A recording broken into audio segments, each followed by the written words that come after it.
Wala. 8 yung anak niyan. 8. Naging isa na lang. Kinain ng bitin. Tuwan-tuwa maligo. Pati yung anak niya, naliligo. Lit-liit. Diba? Lit-liit ng anak yung naliligo din. Oh.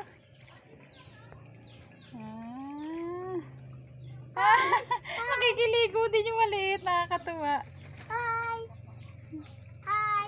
Hi, Pato! Hi, Pato Gamal!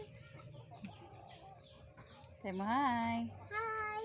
Enjoy kayo? Hindi sila. Ang liit-liit o naliligo. Baka malunod. No? Ang liit-liit, no? Hala.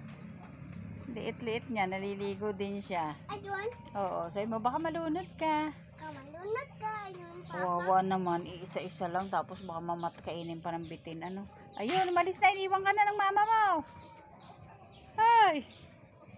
Iniwan ka na ng mama mo.